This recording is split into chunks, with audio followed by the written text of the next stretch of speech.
kita bisa melepas dari ketergantungan dari batu bara dan juga minyak bumi dan juga listrik yang mati. Kan kita nggak mau ya kemarin kejadian seperti yang di Sumatera ya, gitu ya. Blackout Makanya, ya. Nah, salah satunya sebenarnya fungsi dari BESS ini adalah untuk backup sistemnya juga. Baterai, nah baterai itu misalkan let's say contohnya memiliki lifetime 5.000 cycle. Let's say 8 sampai 10 tahun baterai tersebut, ya kan. Nah, setelah baterainya itu sampai di 80%, nah itu biasanya bisa di repurpose.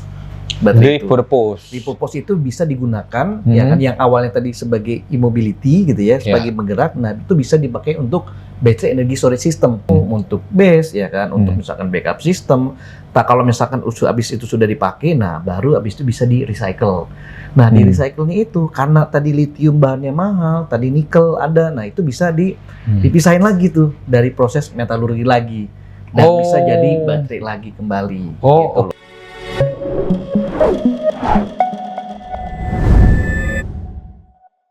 Oke, kembali lagi di podcast Cari Tahu, masih bersama dengan ID Battery ya, Asosiasi Ekosistem Baterai di Indonesia. Dan tadi kita sudah bahas terkait dengan BESS atau Battery Energy Storage System. Mungkin saya akan lanjutkan membahas terkait dengan BESS ya. Nah, kira-kira apakah pemakaian BESS yang memang nantinya bisa cukup masif ini bisa menghindari kita dari krisis energi ya, akibat misal peningkatan harga fossil fuel seperti sekarang ini ya, di tengah konflik perang Amerika dengan Iran ya, Ukraina sama Rusia juga belum beres. Ini kan ada distorsi fossil fuel price ya. Nah, kira-kira BESS bisa menjawab solusi tersebut atau enggak? Ya, jadi sebenarnya tadi balik lagi fungsi dari battery energy storage system ini sebenarnya sebagai untuk meminimalkan energi yang terbuang. Ya, jadi kalau tadi kita memakai energi terbarukan, terus habis itu sistem yang misalkan on grid, nah misalkan sistem PLTS-nya itu on grid itu kan terbuang ya, gitu ya. Nah, BESS ini sebenarnya berfungsi sebagai embernya. Ya, jadi salah satunya tanpa baterai, kelebihan listrik dari panel surya di siang hari itu pasti akan sia-sia.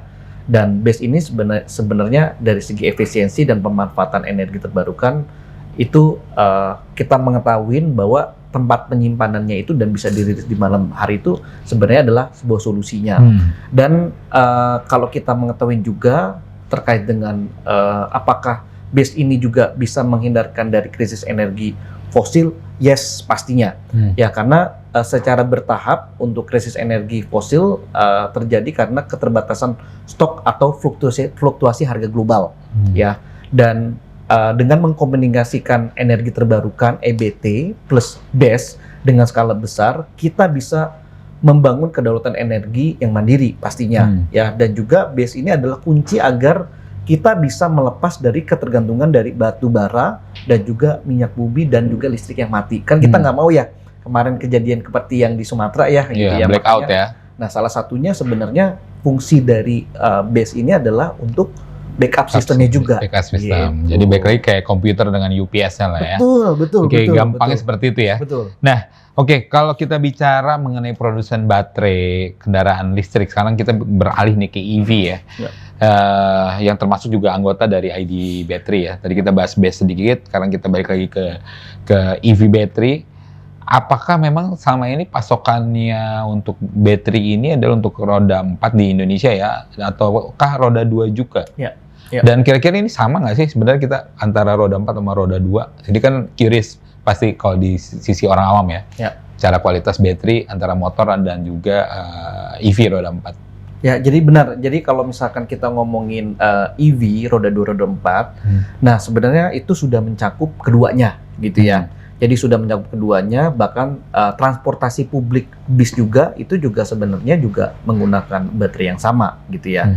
Ya kayak contohnya untuk roda 2 motor listrik. Jadi sekarang pengembangannya justru sangat dinamis di Indonesia karena adopsinya banyak menggunakan swapping station.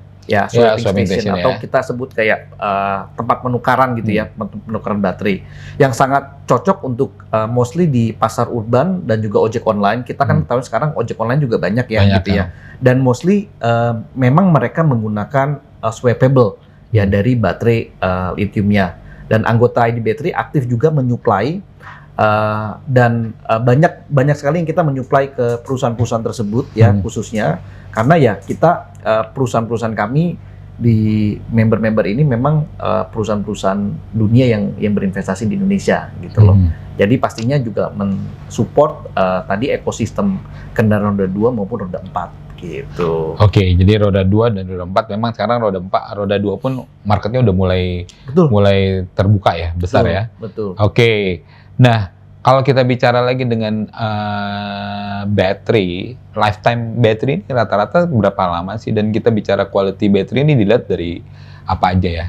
Nah, biasanya gini, kalau kita ngomongin lifetime battery gitu ya, jadi setiap masing-masing perusahaan itu punya preferensinya. Ada perusahaan yang memiliki high risk nickel, misalkan kayak gini, contohnya nikelnya, komposisi nikel lebih besar gitu ya.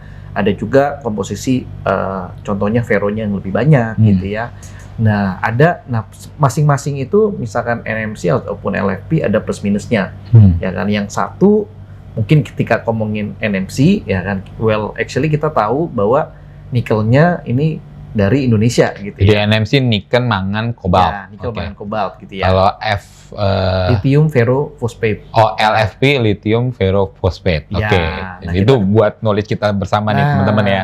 Jadi kalau udah tahu ada NMC sama FLP udah tahu nih ya. Betul. Jadi kalau misalkan kayak contoh kita ngomongin yang materialnya, yang chemistry-nya NMC. Nah, itu biasanya mobil-mobilnya itu yang memiliki akselerasi tinggi gitu ya, gitu loh. Kayak misalkan yang Korea gitu ya, atau yang di Eropa gitu ya. Nah, jadi ini speed purpose lah ya. Yes, ya kan. Tapi kalau misalkan kejarnya misalkan density yang lebih heavy gitu ya, dengan lifetime lebih panjang, nah itu berbasisnya LFP gitu ya kan. Nah, mostly company China menggunakan berbahan kayak chemisnya adalah LFP base. Oh gitu, LFP base ya. Jadi ada LFP, ada NMC, sorry itu kan jadi salah kan. NMC. Oke. Jadi menarik nih ya. Berarti, nah kalau untuk sampahnya sendiri seperti apa sih? Nah, ini kan kadang masih ada pergolakan di masyarakat awam ya. Ini kira-kira baterai kalau nggak kepake, karena kalau kita di rumah kan kita punya center, baterai habis kita langsung buang.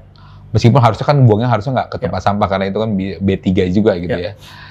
Tapi seringkali kita masih buang disatukan dengan sampah yang lain. Nah, untuk di EV sendiri, baik itu roda 4 dan roda 2, how to dispose the battery, dan juga mungkin saya nggak tahu apakah ada pemanfaatan lainnya bicara sustainability dari baterai tersebut. Wah, ini pertanyaannya sangat menarik nih tadi. Jadi baterai ini sebenarnya memiliki sirkular ekonomi yang cukup baik. Ya, makanya tadi di awal saya sempat mention salah satu program dari ID Battery, kita mau buat yang namanya Indonesia Battery Passport. Ya. Oh, paspor itu tadi fungsinya ini untuk tracking. Ya, untuk kita men-tracking lah ya. Tadi terkait dengan baterainya ini udah cycle-nya udah berapa lama sih, kayak contohnya sebenarnya di mana, dan masing-masing ini harus bertanggung jawab. Ya, nah ketika ngomongin baterai, nah baterai itu misalkan let's say contohnya memiliki lifetime 5.000 cycle. Let's say 8 sampai 10 tahun baterai tersebut, ya kan. Nah, setelah baterainya itu sampai di 80%, nah itu biasanya bisa di repurpose. Repurpose itu bisa digunakan ya kan, yang awalnya tadi sebagai e-mobility gitu ya, sebagai menggerak, nah itu bisa dipakai untuk battery energy storage system. Untuk stationary. Jadi dari baterai, anggaplah saya punya roda 4 EV, dan ternyata baterainya udah mulai downgrade nih. Nah, saya bawa misal ke dealer ya. Terus mereka switch yang baru karena kan memang kan nggak warranty kan. Jadi yang lama itu sebenarnya bukan asal buang ya, tapi justru di reuse lagi. Tapi untuk purpose yang lain. Betul. Nggak ke EV lagi gitu misalnya. Betul. Jadi habis di repurpose, nah setelah habis digunakan misalkan let's say misalkan untuk penerangan jalan umum, untuk base ya kan, untuk misalkan backup system. Nah, kalau misalkan habis itu sudah dipakai, nah baru habis itu bisa di recycle. Nah, di recycle-nya itu karena tadi lithium bahannya mahal, tadi nikel ada, nah itu bisa dipisahin lagi tuh dari proses metalurgi lagi, dan bisa jadi baterai lagi kembali. Gitu jadi ada proses pemisahan lagi juga. Betul. Jadi, nah sebenarnya dengan tadi fungsinya tadi battery passport itu lebih memudahkan untuk yang namanya traceability-nya dari baterai-baterai tersebut, gitu kan. Gitu. Jadi kalau misalkan baterainya sudah end of life, ya kan? Nah itu bisa di repurpose sampai dengan di recycle. Nah, end of life-nya itu threshold-nya apa ngelihatnya ya? Apakah memang udah, let's say saya EV, misalnya dia punya optimality-nya cuma tinggal 50% atau apa? Nah, yang end of life-nya itu kayak gimana nih? Biasanya tadi kalau ketika baterai itu tadi misalkan tadi contohnya untuk e-mobility ya, misalkan health-nya misalkan sampai dengan 80%. Ketika udah di bawah 80% itu proporsinya tadi misalkan let's say misalkan untuk battery energy storage misalkan, atau misalkan proporsinya untuk stationary gitu loh. Nah, ketika udah di bawah itu gitu ya, nah itu kan let's say misalkan masih 70-an%, nah itu purpose-nya untuk tadi stationary nggak ada masalah gitu loh. Tapi udah di bawah itu, nah biasanya kita purpose-nya tadi untuk prosesnya adalah recycle, dipisah. Maksudnya di recycle, dipisah. Oke. Jadi menarik nih ya, jadi kita bicara sama ini ekosistem baterai, kita bicara penggunaan baterainya aja nih untuk EV dan lain sebagainya, tapi memang kita harus pikirin juga, kira-kira sampahnya dikemanain sih nih? Karena dengan tren mobil, dengan tren EV yang meningkat, tentunya mungkin sekarang udah ratusan ribu mobil, saya nggak tahu apakah udah nembus jutaan mobil EV di Indonesia. Tentunya kita pikirin next round-nya adalah baterai mau dikemanain. Ternyata bisa dipisah lagi ya. Betul, bisa. Jadi antara apa tadi NMC, niken, mangan, kobaltnya pun bisa kepisah lagi, dan bisa di-reassemble jadi new battery lagi ya. Betul. Dan company itu udah ada di Indonesia untuk sudah ada. Kebetulan juga member kami juga salah satu member recycle juga yang terbesar juga ya. Jadi ada di Morowali ya gitu loh perusahaannya gitu ya. Mungkin bisa cari sendiri untuk dari member ID Battery gitu ya. Salah satu juga namanya yang terbesar lah ya di dunia. Di dunia ya. Jadi artinya sudah nggak usah khawatir lagi terkait dengan sampah baterai EV ini ya. Karena udah ada solusinya dan udah ada yang ngolah untuk recyclingnya. Betul. Oke, menarik. Ini hal yang saya juga baru tahu. Cuma mungkin ada salah satu isu yang paling menarik di sini di saat ini di Indonesia terkait dengan limbah baterai masih di kategorinya hazardous material B3. Nah, yang sebenarnya kita lagi mengajukan ke pemerintah bahwa ini sebenarnya baterai ini bisa di-repurpose, bisa di-recycle. So this is not the hazardous material gitu. Karena kalau hazardous resikonya apa? Karena pengolahannya lebih ketat, lebih standardized-nya hazardous tinggi. Itu limbah B3 yang berbahaya loh ya. Nah, ini kan beda ya. Kalau tadi ibaratnya di-repurpose itu kan berarti kalau tadi udah limbah berbahaya kan harusnya nggak bisa di-repurpose dong. Ya karena ini makanya sekarang masih disamakan gitu loh kebijakannya gitu loh. Nah, ini yang kita saat ini dari ID Battery juga lagi dorong harus secara baterai ini nggak bisa dibilang limbah B3 gitu loh ya kan. Kalau di negara lain prakteknya emang nggak dimasukkan B3. Nggak masuk limbah B3 gitu loh. Karena tadi baterainya fungsinya bisa di repurpose ya kan gitu loh, bisa di recycle kembali gitu ya. Nah, ini yang tadi makanya kita sudah sempat men-sounding juga ke pemerintah, dan juga fungsi dari baterai paspor ini sangat luar biasa gitu loh. Dan di Europe itu tahun ini sudah menerapkan terkait dengan baterai paspor ini, dan kita harapannya Indonesia jangan sampai ketinggalan lah. Iya, menarik. Karena memang ini limbah ini jadi satu concern di Indonesia ya. Kalau masuk ke B3 kan treatmentnya juga kan nggak bisa ada pasti standar jauh lebih tinggi gitu ya. Dan itu akan berimbas juga mungkin ke cost juga untuk pengolahannya. Betul. Oke, menarik.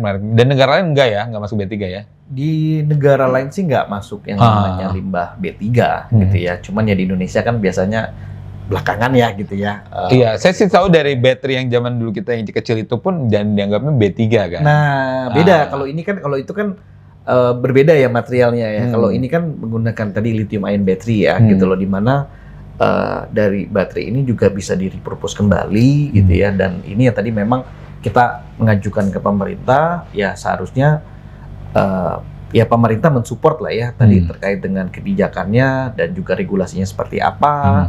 Ya kan, kalau perlu ya insentifnya juga harus dipersiapkan gitu loh ya kan. Jadi tidak hanya mempersiapkan insentif kendaraan roda 2, roda 4 aja, tapi juga masing-masing company juga harus bertanggung jawab dalam mengelola limbah dari baterai tersebut juga. Gitu. Menarik, kita udah bahas cukup banyak sampai dengan limbahnya. Jadi tahan dulu Pak Syah, kita akan lanjut lagi di segmen berikutnya. Masih di podcast Cari Tahu dan masih bersama Pak Muhammad Firmansyah, Direktur Eksekutif dari ID Battery.